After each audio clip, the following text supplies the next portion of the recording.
Sign the papers, Caroline, or I'll have Dr. Croft sign his. A 7-2. Our psychiatric hold is a terrible thing for a CEO's reputation, my father whispered, sliding the gold pen across the mahogany desk. That was the moment I realized my father didn't want my love. He wanted my $580 million empire. They say the blood of the covenant is thicker than the water of the womb, but in my family, the only thing thicker than blood was the ink on a contract. My name is Caroline Cole. Over the last 8 years, I poured every ounce of my sanity, sweat, and capital into building Aura Resorts. We weren't just another hospitality company. We were a pioneer in ultra-luxury, wellness-integrated retreats.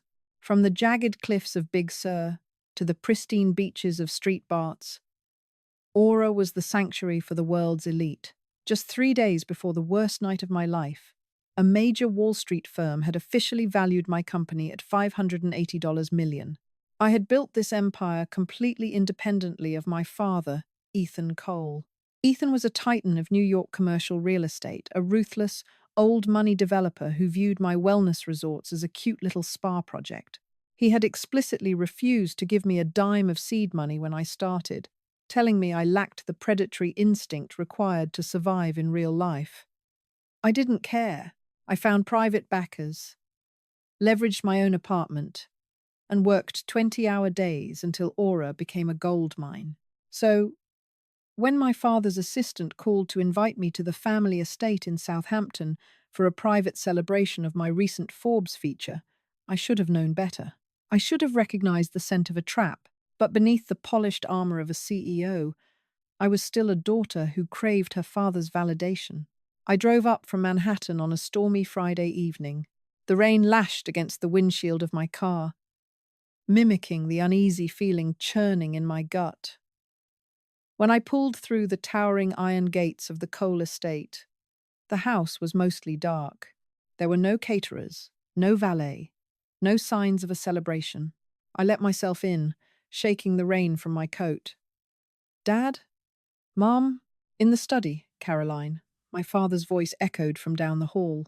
I walked into his wood-panelled sanctum, the air thick with the smell of scotch and old leather. My father sat behind his massive desk. He wasn't alone.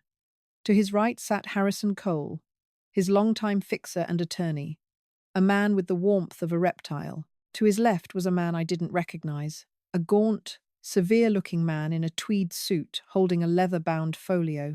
"Where's Mum?" I asked, my instincts finally screaming at me to run. "Your mother is in the city." "Sit down, Caroline," Ethan commanded, gesturing to the leather chair opposite him. I remained standing. "What is this, Dad? Where is the dinner?" "This," my father said, leaning forward, his eyes devoid of any paternal warmth, "is Dr. Alistair Croft. He is a highly respected psychiatrist." "And why do we need a psychiatrist for a celebration?" I asked, my voice steady, though my heart was hammering against my ribs. Harrison Cole slid a thick stack of legal documents across the desk. "Caroline, we are here because your father is deeply concerned about your well-being. The stress of running a company of Aura's size has clearly taken a toll on your mental health. You've been erratic, manic, even." I stared at him in disbelief. "Erratic? I just closed the most profitable quarter in the history of the company. I'm perfectly fine." "Dr. Croft disagrees," my father said smoothly. "Based on extensive testimonies from people close to you, he has prepared an affidavit detailing your severe psychological decline. He is fully prepared to sign an emergency medical hold, a Baker Act equivalent, declaring you a danger to yourself and unfit to manage your affairs." The room spun. A psychiatric hold? It was the ultimate corporate death sentence. If a $580 million company's founder and CEO was dragged out of a house in a straitjacket and locked in a psych ward, the board of directors would invoke the emergency succession clause by Monday morning. The stock would plummet. My investors would panic. I would be stripped of my power instantly. "You're lying," I breathed, looking at the silent, complicit doctor. "You've never even spoken to me. This is illegal. It's medical malpractice." It's a tragedy, is what it is, my father corrected, his voice dripping with mock sympathy. But it can all be avoided. Harrison, show her the alternative. Harrison tapped the documents. These are transfer agreements. You sign over your Class A voting shares of Aura Resorts to Cole Holdings. You retain a 20% equity stake and a ceremonial title. Your father's holding company assumes full operational and financial control of Aura. You get to rest, take a long vacation, and your medical records remain spotless. No ambulance, no scandal. Sign the papers, Caroline, my father whispered, sliding his gold fountain pen across the mahogany desk. Or I'll have Dr. Croft sign his. A 72-hour psychiatric hold is a terrible thing for a CEO's reputation. He was looking at me not as a daughter, but as an acquisition. He was attempting a hostile takeover, using my own freedom as leverage. Panic is a cold, paralyzing thing. For 5 agonizing seconds, I stared at the gold pen. I calculated the odds. They had confiscated my phone signal. I had noticed the no service on my screen when I walked in, courtesy of a jammer my father likely installed for his shady corporate meetings. The front gates required a passcode to exit. I was trapped, but my father had made one critical miscalculation. He told me I lacked a predatory instinct. He was wrong. I just hadn't needed to use it until now. I let my voice tremble, artificially widening my eyes to mimic utter defeat. I can't believe you're doing this. I reached for the pen with a shaking hand. I let it hover over the signature line, a tear slipping down my cheek. If I sign this, do I really get to keep my seat on the board? A non-voting seat? Yes, Harrison said, relaxing slightly. He glanced at my father, a smug look of victory passing between them. I just need to read the indemnification clause, I choked out, bringing the thick stack of papers closer to my face. As I did, I subtly slid my heavy, diamond-encrusted Rolex down to my wrist. Make it quick, Caroline. Doctor, Croft has a train to catch. My father sighed, turning around to pour himself another scotch from the crystal decanter on the credenza. That was my window. I didn't strike my father. I struck the heavy brass lamp on the edge of the desk. With a violent sweep of my arm, I sent the lamp, a stack of heavy legal books, and Harrison's hot cup of coffee crashing directly into the lawyer's lap. Harrison screamed as the scalding liquid soaked through his trousers. Doctor! Croft jumped back, dropping his medical bag. In the fraction of a second it took my father to turn around in shock, I bolted. I sprinted out of the study, slamming the heavy oak doors shut behind me. My father's office had a manual exterior lock, a paranoid quirk he used to secure his documents. I threw the deadbolt, trapping the 3 men inside. I could hear my father roaring, his fists pounding against the thick wood. I ran to the kitchen, grabbed the spare set of keys to the groundskeeper's truck from the pegboard, and fled out the back door into the torrential rain. I didn't bother with the front gates. I drove the battered Ford truck straight through the wooden service fence at the back of the property, fishtailing onto the wet asphalt of the rural highway. I drove for 20 miles until I hit a gas station with a working payphone. Shivering, soaked to the bone, I dialed the one person in the world I trusted, Nathaniel Hayes, my CFO and my closest friend. Nate, I gasped when he picked up. I need you to meet me at the office. Now. Bring your laptop and the highest level access codes we have for financial intelligence. 2 hours later, at 2 a.m., Nate and I were huddled in the glass-walled conference room of Aura Resorts' Manhattan headquarters. I was wrapped in an oversized company hoodie, nursing a black coffee while I explained the ambush. Nate, a brilliant numbers guy who rarely showed emotion, looked physically sick. A forced psychiatric hold. Caroline, that's kidnapping and extortion. We need to call the FBI. If we call the authorities, my father will leak Dr. Croft's fabricated medical file to the Wall Street Journal before the police even arrive at his house. I said, pacing the room. The board would suspend me during the investigation. Aura's stock would tank. Dad would buy the dip and initiate a proxy war. He wins if this goes public. So, what do? We figure out why, I said, stopping to look at him. My father is worth $3 billion. Aura is a $580 million company. He's always viewed my business as insignificant. Why is he suddenly so desperate to steal it that he's willing to risk federal prison? Nate's fingers flew across his keyboard. Let's look at Cole Holdings. Give me an hour to dig through the SEC filings, shell companies, and his recent property developments. As the city slept, Nate and I tore into my father's empire. We bypassed the public PR sheets and dug into the raw, unpolished debt registries. Around 4:30 a.m., Nate stopped typing. The glow of the monitor illuminated the absolute shock on his face. Caroline, Nate whispered, his voice cracking. Your father isn't a billionaire anymore. I moved behind him, staring at the complex spreadsheets on his screen. What am I looking at? This is the financial structure for the Cole Spire, his massive commercial skyscraper project in Chicago. It's been plagued by union strikes and supply chain issues.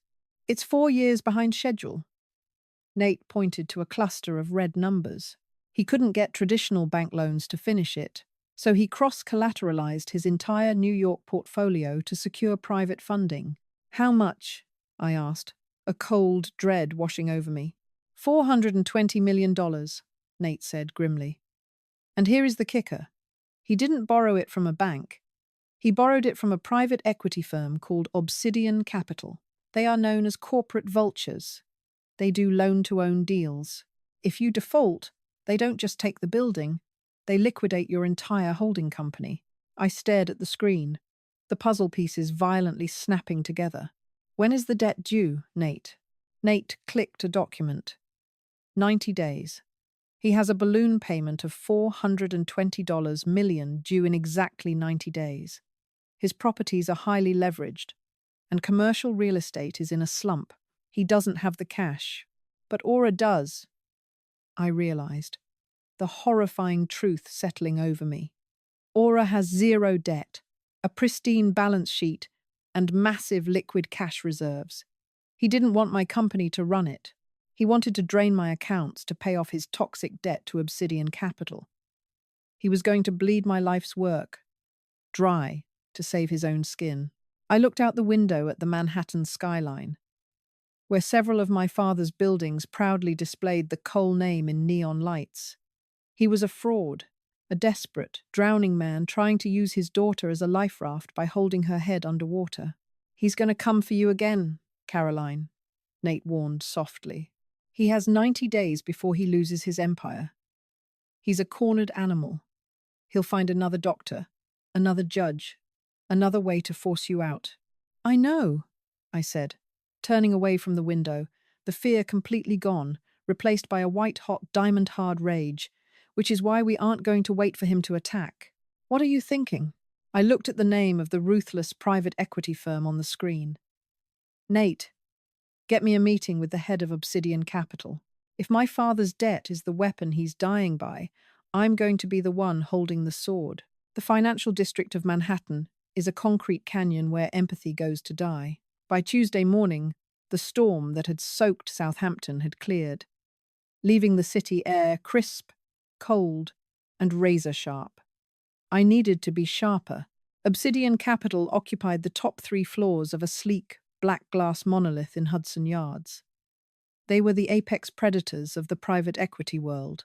While traditional banks issued loans based on the hope of repayment, Obsidian issued loans based on the mathematical certainty of default. They preyed on distressed assets, over-leveraged developers, and desperate men like my father. Nate and I stepped out of the elevator, onto the 70th floor. We didn't look like a pair of wellness resort executives. We were dressed for war. I wore a tailored charcoal Tom Ford suit, my hair pulled back into a severe knot. Nate carried a titanium briefcase containing the audited financials of Aura Resorts. We had spent the last 48 hours mobilizing every liquid asset we had, pulling from our international holding accounts, and securing a massive bridge loan from a quiet boutique investment bank, Lazard. We were led into a sprawling corner office overlooking the Hudson River. Sitting behind a desk, carved from a single slab of reclaimed mahogany, was Arthur Pendleton, the founder and CEO of Obsidian. Pendleton was a legend on Wall Street, a man in his late 60s with silver hair, pale blue eyes, and the calculating stillness of a chess grandmaster. "Caroline Cole," Arthur said, not standing up, merely gesturing to the chairs opposite him. "I assumed you were here to beg for a grace period on your father's behalf." "I don't do grace periods. I'm not here to beg, Mr. Pendleton," I said, taking my seat and crossing my legs, projecting an absolute calm I did not feel. "I'm here to buy." Arthur raised a single, skeptical eyebrow. "Buy what?" "Obsidian isn't a retail store. I want the paper on Ethan Cole," I said evenly. "Specifically, the $420 million senior secured debt facility tied to the Cole Spire in Chicago, cross-collateralized with his New York commercial portfolio. I want the entire tranche. I want the promissory notes, the deeds of trust, and the assignment of all covenants." For a long moment, the only sound in the room was the low hum of the climate control. Arthur leaned back, intertwining his fingers. "And why on earth would I sell that to you? Your father has 90 days until his balloon payment is due. He's bleeding cash. His EBITDA is in the gutter. He is going to default. When he does, I will seize a real estate portfolio worth nearly $800 million. That's a magnificent return on investment. Why would I hand that windfall to his daughter? Because, Arthur, my father is a cornered rat. And rats bite," I replied, leaning forward. "You think he's just going to hand over the keys to his empire? He has an army of litigators. He will file for Chapter 11 bankruptcy, restructuring the minute before the clock strikes midnight on your deadline. He will tie you up in federal bankruptcy court for 5 years. He'll argue predatory lending practices. He will make taking those buildings the most expensive, exhausting legal nightmare of your career." Arthur's eyes narrowed slightly. He knew I was right. Chapter 11 was the ultimate shield for desperate developers. "I am offering you clean, immediate liquidity," I continued, motioning to Nate. Nate opened the briefcase and slid a single sheet of heavy stock paper across the mahogany desk. It was a term sheet. "I will pay you the full principal of $420 million, plus a 12% premium," I stated, my voice echoing off the glass walls. $470 million. Wired into your accounts by the close of business on Friday. You realize an immediate, guaranteed profit of $50 million without spending a single hour in a courtroom. You close the books on Cole Holdings today, and you let me deal with the rat." Arthur stared at the numbers. The silence stretched, heavy and suffocating. I could see the gears turning in his head, weighing the guaranteed cash against the protracted legal battle my father would inevitably launch.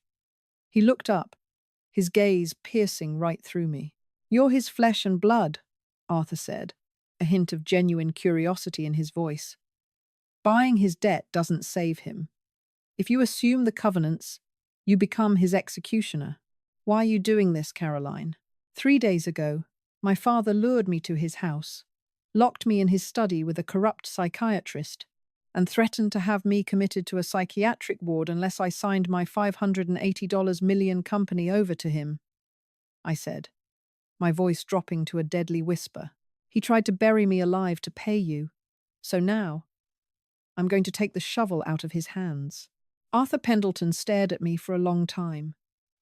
Then, a slow, terrifying smile spread across his face. He reached into his breast pocket, produced a silver Mont Blanc pen, and signed his name at the bottom of our term sheet. "The debt is yours, Miss Cole," Arthur said softly. "Happy hunting." The next 89 days were a masterclass in psychological warfare and financial asphyxiation. Armed with the master assignment of debt from Obsidian Capital, I now legally owned my father's financial soul. But I didn't tell him. Secrecy, I quickly learned, was a far more lethal weapon than an outright declaration of war. If Ethan Cole knew his estranged daughter held the paper on his $420 million balloon payment, he would panic. He would scramble to find another predatory lender to buy me out. Or worse, his predatory reflex would kick in, and he would come after me physically. Instead, I let him believe that Arthur Pendleton, the ruthless king of private equity, was still the one holding the axe over his neck. I watched from the shadows as my father's desperation reached a fever pitch. Through Nate's forensic accounting and a network of quiet Wall Street informants, we monitored his frantic, flailing moves. We watched as Ethan tried to quietly liquidate his offshore accounts in the Cayman Islands, only to realize the capital gains penalties would bleed him dry. He attempted to sell off a portfolio of minor commercial strip malls in New Jersey, but the commercial real estate market was too soft.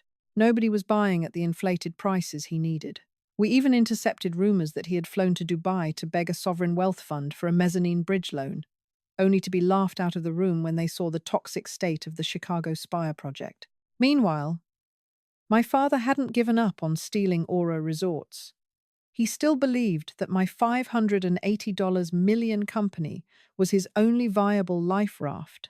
On day 75 of our countdown, the strike came. I was in the middle of a marketing summit when my executive assistant interrupted, her face pale, handing me a thick, sealed manila envelope. It had been delivered by a process server. My father had filed a sealed petition in the New York State Supreme Court, claiming I was suffering from severe bipolar mania with psychotic features and requesting an emergency conservatorship. He had attached the fabricated, highly detailed medical affidavit from Dr. Alistair Croft. He was asking a judge to strip me of my legal autonomy and hand him the keys to Aura Resorts so he could protect his daughter's assets from her own mental decline. It was a brilliant, vicious, and utterly heartless legal maneuver. Had I not been prepared, it would have destroyed me. But my legal team, led by a ruthless former federal prosecutor named Thomas Reed, had been waiting for exactly this kind of overreach. When I showed Thomas the petition, he didn't look worried. He looked like a predator who had just watched his prey step onto a landmine. "Caroline," Thomas said, tapping the forged medical document. He just handed us the gun. We crushed the petition with overwhelming, terrifying force within 48 hours. Thomas didn't just file a motion to dismiss. He carpet-bombed the judge's chambers with evidence. We presented sworn affidavits from Aura's entire executive board, attesting to my exceptional leadership. We submitted comprehensive financial audits proving the company was outperforming market expectations. Most importantly, we provided 3 independent, highly extensive psychiatric evaluations I had voluntarily undergone at Johns Hopkins the very week after I escaped the Southampton estate. The judge, a no-nonsense magistrate with zero tolerance for family court manipulation, was furious. He threw my father's petition out with extreme prejudice and issued a blistering reprimand on the record, threatening my father's lawyer, Harrison Cole, with severe sanctions for filing a frivolous, bad faith conservatorship. My father was officially out of options. His company was a sinking ship. The life raft had sailed, and the $420 million balloon payment was due on a Friday. On that Friday morning, the sky over Manhattan was a bruised, heavy grey. At 9 a.m., my father sat in the grand boardroom of Cole Holdings, located on the 70th floor of his flagship Art Deco skyscraper on Fifth Avenue. According to a mole Nate had carefully cultivated in his IT department, Ethan had called an emergency meeting of his shell-shocked executive team. We knew exactly what they were doing. They were drafting a Chapter 11 bankruptcy filing. They planned to submit it to the federal courts at exactly 12 p.m., legally freezing Obsidian Capital from seizing his assets and dragging the debt out in court for the next 5 years. He thought he had found a loophole. He was tragically mistaken. At 9:15 a.m., I stepped off the private executive elevator on the 70th floor. I was flanked by Nate and Thomas Reed. The receptionist, a woman who had known me since I was a teenager, stood up. "Caroline, Your father gave strict orders to security. Security works for the building owner, Martha, I said gently, not breaking my stride. And as of 9 o'clock this morning, that's me. I pushed open the heavy double oak doors of the Cole Holdings boardroom. The room smelled of stale coffee, expensive cologne, and palpable, suffocating fear. 8 executives sat around the massive mahogany table, their ties loosened, looking exhausted. At the head of the table sat my father. He looked 10 years older than the man I had seen in Southampton. His skin was ashen, and the bags under his eyes were deep and dark. Beside him sat Harrison Cole, holding a stack of bankruptcy forms. When my father saw me standing in the doorway, the colour completely drained from his face. Harrison Cole dropped his silver pen. It clattered loudly against the wood. "Caroline?" my father stammered. For a second, he couldn't find his booming, authoritative voice. He cleared his throat, trying to summon the ghost of his power. "What the hell are you doing here?" "Get out. Harrison. Call building security. Have her trespassed immediately." I didn't blink. I walked slowly toward the head of the massive conference table, the click of my heels echoing off the glass walls. I motioned to Thomas, who stepped forward and dropped a massive, 5-inch thick, leather-bound binder onto the polished wood, right on top of the Chapter 11 paperwork. "That is the master assignment of debt, Ethan," I said, my voice ringing clear, cold, and absolute in the cavernous room. 89 days ago, Obsidian Capital sold your $420 million senior secured loan. They sold it to an entity called Apex Holdings LLC. My father stared at the binder, his hands beginning to tremble uncontrollably. He looked at Nate, then at Thomas, and finally back to me. "Apex. Who is Apex?" "I am," I replied, leaning slightly over the table. "Apex is a wholly owned subsidiary of Aura Resorts. I own your debt, Dad. I hold the paper on this building, the Chicago Spire, and every single asset in your cross-collateralization agreement." A collective gasp rippled through the executives at the table. One of the vice presidents buried his face in his hands. "And because you are an arrogant man who believes rules only apply to other people, you never thoroughly read the fine print of Obsidian's covenants," I continued, relishing the weight of every single syllable. "You missed the bad boy carve-out clause. It's a springing recourse." Harrison Cole suddenly turned the color of chalk. He knew exactly what that meant.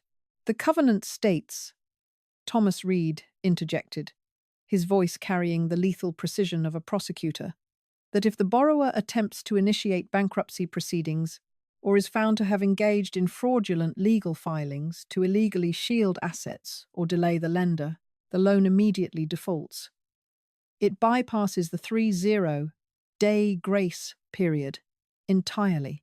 I planted my hands firmly on the wood, bringing my face inches from my father's. "2 weeks ago, you filed a fraudulent, sealed conservatorship petition against me using a fake, paid-for psychiatric evaluation," I whispered, making sure only he could hear the full venom in my voice. "The judge ruled it was a bad faith filing. That constitutes legal fraud. You triggered the default clause yourself. You handed me the noose, and then you kicked the chair out from under your own feet. You can't do this," my father whispered. He was staring at me as if looking at a monster that had just crawled out of the dark. For the first time in my 32 years of life, I saw genuine, unadulterated terror in his eyes. "It's already done," Thomas stated, checking his watch. "At 8 a.m. this morning, we filed the foreclosure execution with the state of New York. We have frozen all of Cole Holdings' operational bank accounts. We have seized the deeds. You are no longer the CEO of this company. You are a trespasser. You have absolutely nothing," I said softly, standing up straight. "Your company is mine. Your legacy is mine. And the best part? I'm going to liquidate your precious, old money real estate portfolio to the highest bidder. I'm going to use the cash from your ruin to build 50 new wellness retreats across Europe. I'm going to turn your concrete monuments to greed into spas. Harrison Cole frantically stood up, knocking his leather chair backward. He held his hands up in a placating gesture, his face slick with nervous sweat. Caroline, please, let's be reasonable here. We can negotiate a restructuring. He's your father, for God's sake. If you execute this, he'll be left with nothing. He'll face absolute personal ruin. I slowly turned my head to look at Harrison. I remembered the smirk on his face in the study that rainy night, the way he had calmly presented me with papers that would have locked me in a padded cell for the rest of my life. Harrison, I smiled, a cold, empty expression that didn't reach my eyes. You're fired. Get out of my building before I have you thrown out. The lawyer didn't argue. He scrambled to grab his briefcase, leaving his expensive pen behind, tripping over his own feet in his haste to escape the boardroom. The other executives sat completely paralyzed, realizing they were watching the public execution of a titan. My father remained frozen in his chair, staring blankly at the leather binder. The legendary predator of New York real estate looked small, frail, and incredibly hollow. The ruthless instinct he had worshipped his entire life had finally turned around and eaten him alive. "You're a monster," he whispered, his voice cracking as a single tear finally escaped the corner of his eye, betraying the shattered ego beneath. "No, Dad," I replied, turning my back on him and walking toward the boardroom doors, my head held high. "I'm a CEO, and you taught me everything I know." Walking out of the brass-plated doors of the Cole Holdings building that Friday morning, the frigid New York air hit my face, but I felt nothing but a searing, absolute clarity. For 32 years, that building had been a monument to my father's omnipotence. It was the castle from which he cast his judgments, the fortress where he decided I was too soft, too emotional, and too weak to survive in his world. By noon, the financial world realized the castle had been breached. The news of the foreclosure hit the wire services like a localized earthquake. The Wall Street Journal ran the digital headline, "Cole Empire Crumbles. Daughter seizes assets in shocking $420M debt play." CNBC interrupted their midday broadcast to report that Ethan Cole's flagship holding company had its operational accounts frozen by a subsidiary of Aura Resorts.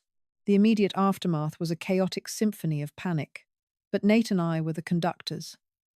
We retreated to the Aura headquarters, transforming our top-floor executive suite into a war room. We had an army of forensic accountants, bankruptcy specialists, and ruthless liquidators working in shifts. The first twist of the knife came on Monday morning. My father's personal attorneys filed an emergency injunction, claiming my acquisition of his debt was a hostile, bad faith maneuver and begging the judge to reinstate the grace period. Thomas Reed, my lead counsel, didn't even have to argue extensively. He simply submitted the sealed transcript of my father's fraudulent conservatorship filing, along with the fabricated psychiatric affidavit from Dr. Croft. The judge, a no-nonsense magistrate in the Southern District, took one look at the extortion attempt and threw my father's injunction out with extreme prejudice. He even recommended that the district attorney's office look into the fraudulent medical filing.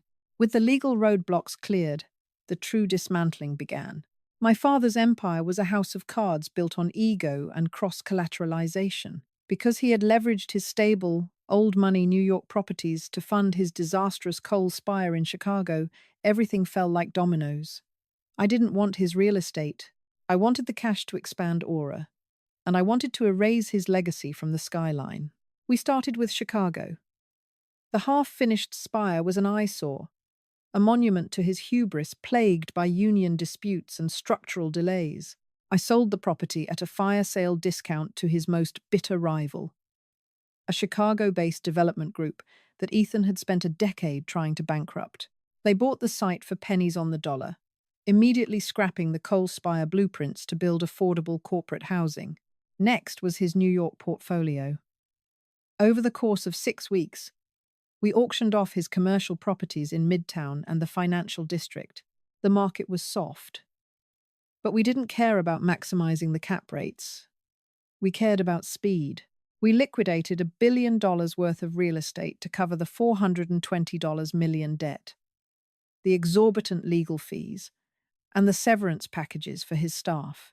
The only property I kept was the crown jewel, the Cole Holdings flagship building on Fifth Avenue. It was a beautiful, historic Art Deco skyscraper.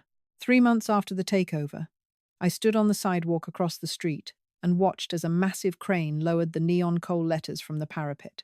In its place, elegant, understated gold lettering was installed. Aura, Wellness, The Sanctuary. We gutted his mahogany boardrooms and his Scotch-scented offices. We transformed the 70-story monolith into the world's most exclusive urban wellness retreat. The floor where he had tried to draft my bankruptcy became a hydrotherapy facility. His private corner office, the very room where he had ordered Harrison Cole to destroy my life, was turned into a soundproof meditation suite. But what happened to the men in the study that rainy night in Southampton? The universe, aided by my legal team, has a funny way of balancing the scales. The fixer. Harrison Cole faced severe repercussions. Thomas Reed forwarded the details of the extortion attempt to the New York State Bar Association. Facing a lengthy and humiliating public inquiry regarding his complicity in a fraudulent conservatorship, Harrison quietly surrendered his law license and retired in disgrace to a gated community in Arizona. The corrupt doctor, Dr. Alistair Croft, fared much worse. I hired a team of private investigators to look into his past. It turned out my father wasn't his only wealthy client who needed a favorable psychiatric diagnosis to solve a messy family problem.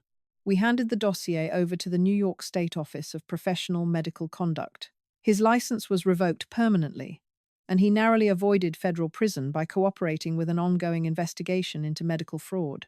The patriarch. As for my father, the loss of his empire broke him in a way I didn't fully anticipate. When the dust settled and the final ledgers were closed, the aggressive liquidation left him with a fraction of his former wealth. His net worth plummeted from $3 billion to just under 8 million mostly protected retirement accounts and assets shielded by my mother's prenuptial agreement. My mother, finally seeing the monstrous lengths Ethan would go to for money, filed for divorce the week after the foreclosure. Stripped of his company, his flagship buildings, and his social standing, Ethan Cole became a ghost in his own city. The elite social clubs of Manhattan quietly revoked his memberships. The politicians he used to fund suddenly stopped returning his calls. He eventually sold the Southampton estate to cover his mounting personal legal debts and moved into a modest two-bedroom condominium in Boca Raton, Florida. I only spoke to him one last time. It was 6 months after the takeover. I was sitting in my new office, the meditation suite, that used to be his domain when my private line rang. Caroline. His voice crackled through the receiver. He sounded frail. The booming baritone replaced by a hollow rasp. Hello, Ethan, I replied, my voice steady. I drove past Fifth Avenue today, he said, a bitter edge clinging to his words. You destroyed a legacy that took 3 generations to build. You tore it down just to build a spa. You won, Caroline. I hope you're happy. I looked out the window, watching the city move below me. I felt the weight of the last 6 months, the exhaustion, the paranoia, and the sheer survival instinct that had kept me alive. You're wrong, Dad, I said softly. I didn't destroy your legacy. You did that the night you decided I was an asset to be liquidated rather than a daughter to be loved. You told me I lacked the predatory instinct to survive in the real world. I just wanted to call and thank you for the lesson. I hung up the phone and blocked the number. The truth is, winning a war against your own blood is a heavy victory. There were nights I woke up in a cold sweat, haunted by the memory of the gold pens sliding across the mahogany desk. I had saved my life's work, but I had to kill the last remaining hope that I would ever have a real father. Yet, when I walked through the halls of Aura Resorts, seeing the empire I built thriving and expanding across the globe, that sorrow faded. I had forged my armor in the fires of his betrayal. I was no longer just a pioneer in luxury wellness. I was the undisputed apex predator of my own life, and nobody would ever try to lock me away again. In the end, my father gambled his bloodline for his bottom line and lost both. I didn't just save Aura resorts. I excised a poison that had infected my life for decades. Revenge is exhausting, but true freedom is intoxicating. I built my empire on wellness and healing, but I secured it with a necessary ruthlessness. Sometimes, to permanently protect your peace, you have to become the absolute storm.